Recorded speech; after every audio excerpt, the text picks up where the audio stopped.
جب آپ نے حکم دیا نا ایمان والوں کو، اللہ کا حکم ہے مکہ چھوڑو، مدینہ کی طرف ہجرت کر کے جاؤ، یہ کوئی معمولی بات نہیں تھی۔ آپ خود اندازہ کریں، ایک علاقہ چھوڑ کر دوسرے علاقے نقل مکانی کرنا کتنا مشکل ہے۔ یہ جنہوں نے ہندوستان سے پاکستان ہجرت کی ہے ان سے پوچھ کے دیکھیں یہ کس قدر مشکل عمل ہے، لیکن نبی کے صحابہ نے ایمان کے ذوق میں، ایمان کے شوق میں نبی کے حکم پر اپنے گھر بار کو مکہ پہ چھوڑ دیا، نبی کے قدموں پہ قربان، رشتہ داری نبی کے قدموں پہ قربان، دکانداری نبی کے قدموں پہ قربان، اپنے عزیز و اقربا نبی کے قدموں پہ قربان، اپنے باغات نبی کے قدموں پہ قربان، اپنے رشتہ ناتا نبی کے قدموں پہ قربان۔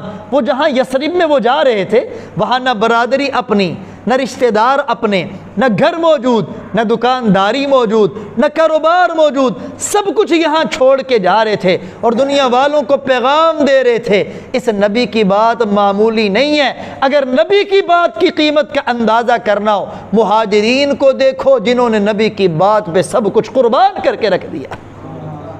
اب صحابہ کرام نے اتنی بڑی قربانی دی، اپنا سارا گھر بار، رشتہ ناتا، عزیز و اقربا، پوری کی پوری تجارت، پوری کی پوری پونجیاں سارا مکے میں چھوڑی، دین پہ سب کچھ قربان کیا۔ کہتے ہیں صحابہ دین پہ قربان کرتے کرتے پروردگار عالم نے ان کو دنیا کا امام بنا دیا۔ صحابہ چھپ چھپ کے نکلے، رات کے اندھیرے میں کوئی نکلا تو کوئی ویسے لوگوں سے نظریں چرا کے نکلا، کسی کو اپنا گھر دینا پڑا، اپنی دولت دینی پڑی، اس طرح نکلا۔ اب سیدنا عمر کی غیرت کو یہ چیلنج ہے کہ عمر دلیر ہو، ببر شیر ہو، پہلوان ہو، مکے والوں کی نگاہ سے رات کے اندھیرے میں چھپ کے نکل جائے، کوئی کیا کہے گا؟ عمر ڈر گیا، عمر لوگوں سے ڈر کے نکلا۔